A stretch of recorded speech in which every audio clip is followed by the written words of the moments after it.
ನಮಸ್ಕಾರ ವೀಕ್ಷಕರೇ, ನಿಮಗೆ ಬೊಜ್ಜು ಇದೆಯೇ? ಚಿಂತಿಸಬೇಡಿ. ಅನನಾಸು ಹಣ್ಣನ್ನು ಚಿಕ್ಕ ಚಿಕ್ಕದಾಗಿ ಕತ್ತರಿಸಿ 4 ಚಮಚದಷ್ಟು ಓಮದ ಕಾಳುಗಳನ್ನು ಅದಕ್ಕೆ ಹಾಕಿ ಕಲಸಿರಿ. 1 ಲೋಟ ನೀರಿನಲ್ಲಿ ಈ ಮಿಶ್ರಣವನ್ನು ಹಾಕಿ ಚೆನ್ನಾಗಿ ಕುದಿಸಿ ರಾತ್ರಿಯಲ್ಲಿ ಇದನ್ನು ಸಿದ್ಧಪಡಿಸಿ ಮಾರನೆಯ ದಿನ ಬೆಳಿಗ್ಗೆ ಈ ಮಿಶ್ರಣವನ್ನು ಶೋಧಿಸಿ ಖಾಲಿ ಹೊಟ್ಟೆಯಲ್ಲಿ ಸೇವಿಸಿ. 10 ದಿನಗಳ ಕಾಲ ಹೀಗೆ ಮಾಡುತ್ತಾ ಬಂದರೆ ನಿಮಗೆ ತಿಳಿಯದಂತೆ ಬೊಜ್ಜು ಕರಗುತ್ತದೆ. ನಿಂಬೆಹಣ್ಣನ್ನು ಅಡುಗೆಗೆ ಬಳಸುವಾಗ ಅದರ ರಸವನ್ನು ಹಿಂಡಿ ಸಿಪ್ಪೆಯನ್ನು ಎಸೆಯುವುದು ಹಲವರ ಅಭ್ಯಾಸ.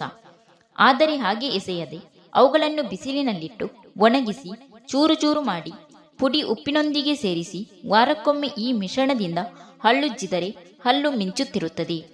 ದೇಹದಲ್ಲಿ ಕೈಕಾಲು ಮತ್ತು ಬೆನ್ನಿನ ಭಾಗಗಳು ಹೆಚ್ಚಾಗಿ ಚಳಿಗೆ ಒಡೆಯಲ್ಪಡುವುದರಿಂದ ಆ ಭಾಗಗಳ ಚರ್ಮವು ಕಂದು ಬಣ್ಣಕ್ಕೆ ತಿರುಗುತ್ತದೆ. ಸ್ನಾನ ಮಾಡುವುದಕ್ಕೆ ಅರ್ಧ ಗಂಟೆಯ ಮುನ್ನ ಆ ಭಾಗಗಳಿಗೆ ಚೆನ್ನಾಗಿ ರಸವಿರುವ ನಿಂಬೆಹಣ್ಣಿನ ಹೋಳಿನಿಂದ ಉಜ್ಜಬೇಕು. ಹೀಗೆ ಮಾಡುತ್ತಾ ಬಂದರೆ ಕೆಲವೇ ದಿನಗಳಲ್ಲಿ ಆ ಭಾಗಗಳ ಚರ್ಮವು ತಿಳಿ ಬಣ್ಣಕ್ಕೆ ತಿರುಗುತ್ತದೆ. ಜೀರಿಗೆಯೊಂದಿಗೆ ನಾಟಿ ಸಕ್ಕರೆಯನ್ನು ಸೇರಿಸಿ ಪ್ರತಿದಿನವೂ ತಪ್ಪದೇ ಸೇವಿಸುತ್ತಾ ಬಂದರೆ ತುಟಿಯೂತ ಇಳಿದು ತುಟಿಯ ಹುಣ್ಣುಗಳು ಮರೆಯಾಗುತ್ತದೆ. ಸ್ನಾನ ಮಾಡುವಾಗ ಅರಿಶಿಣದೊಂದಿಗೆ ಗೋರಂಟಿ ಎಲೆಗಳನ್ನು ಸಹ ಸೇರಿಸಿ ಪಾದಗಳಿಗೆ ಹಚ್ಚಿಕೊಂಡರೆ ಹಿಮ್ಮಡಿ ಸೀಳುವುದು ಮತ್ತು ಪಾದದ ಚರ್ಮ ಒಡೆಯುವುದು ನಿಲ್ಲುತ್ತದೆ. ಬಿಸಿಯಾದ ಕಾಫಿ, ಚಹಾ ಅಥವಾ ಯಾವುದೇ ಪಾನೀಯನ್ನು ಕುಡಿಯುವ ಮೊದಲು ಅರ್ಧ ಲೋಟದಷ್ಟು ನೀರನ್ನು ಕುಡಿಯುವುದರಿಂದ ತುಟಿಯ ಮೇಲಿನ ತೆಳುವಾದ ಪದರವನ್ನು ಹಾನಿಗೀಡಾಗದಂತೆ ಕಾಪಾಡಬಹುದು. ಮದ್ಯಪಾನ ತ್ಯಜಿಸಲು ಮದ್ಯ ಸೇವಿಸುವ ಮನಸ್ಸಾದಾಗ ಮೆಣಸಿನ ಸಾರನ್ನು ಸೇವಿಸಿರಿ. ಕೆಲವೇ ದಿನಗಳಲ್ಲಿ ಕುಡಿತದ ಬಯಕೆ ನೀಗುತ್ತದೆ.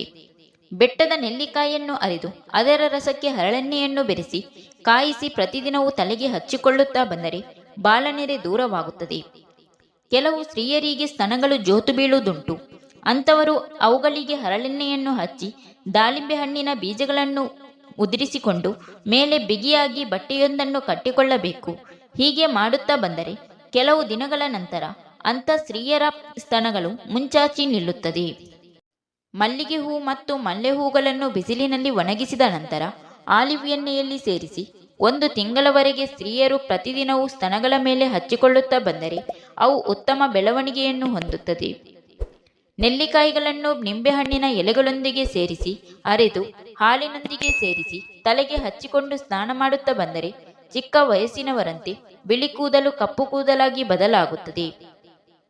ಸ್ವಲ್ಪ ಲವಂಗವನ್ನು ಚೆನ್ನಾಗಿ ಅರಿದು ಮೊಡವೆಗಳ ಮೇಲೆ ಹಚ್ಚಿದರೆ ಮೊಡವೆಗಳು ಮಾಯವಾಗುತ್ತದೆ. ಗೋರಂಟಿ ಎಲೆಗಳನ್ನು ಬಟ್ಟೆ ಸಾಬೂನಿನೊಂದಿಗೆ ಅರೆದು ಬಿಳಿ ಮಚ್ಚೆಗಳು ಎಲ್ಲೆಲ್ಲಿ ಇವೆಯೋ ಅಲ್ಲಲ್ಲಿ ಹಚ್ಚುತ್ತಾ ಬಂದರೆ ಬಿಳಿ ಮಚ್ಚೆಗಳು ಮರೆಯಾಗುತ್ತದೆ. ಬೇವಿನ ಬೀಜದೊಳಗಿರುವ ಬೇಳೆಯನ್ನು ಅರೆದು ಚರ್ಮದ ಹುಣ್ಣುಗಳ ಮೇಲೆ ಹಚ್ಚಿದರೆ ರೋಗಕ್ರಿಮಿಗಳು ದೂರವಾಗುತ್ತದೆ, ಹುಣ್ಣುಗಳು ವಾಸಿಯಾಗುತ್ತದೆ. ತಲೆಯಲ್ಲಿ ಹೊಟ್ಟನ್ನು ನಿವಾರಿಸಿಕೊಳ್ಳಲು ಬಿಳಿ ಗಸಗಸೆಯನ್ನು ಹಾಲಿನಲ್ಲಿ ನೆನೆಸಿಟ್ಟು ಅದಕ್ಕೆ ಸ್ವಲ್ಪ ಮೆಣಸನ್ನು ಸೇರಿಸಿ ಅರೆದು ತಲೆಗೆ ಹಚ್ಚಿಕೊಂಡು 1 ಗಂಟೆಯ ನಂತರ ಸ್ನಾನ ಮಾಡಬೇಕು. ಪ್ರತಿದಿನವೂ ತಣ್ಣೀರಿನಲ್ಲಿ ಸ್ನಾನ ಮಾಡಬೇಕು. ಹಾಗೆ ಸ್ನಾನ ಮಾಡುವಾಗ ಹೆಸರುಬೇಳೆ ಅಥವಾ ಕಡಲೆ ಹಿಟ್ಟನ್ನು ಮೈಗೆ ಹಚ್ಚಿಕೊಂಡು ಸ್ನಾನ ಮಾಡಿದರೆ ಬೆವರು ಹೆಚ್ಚಾಗಿ ಸುರಿಯುವುದು ನಿಲ್ಲುವುದಲ್ಲದೆ ಬೆವರಿನ ದುರ್ನಾತವೂ ಇರುವುದಿಲ್ಲ.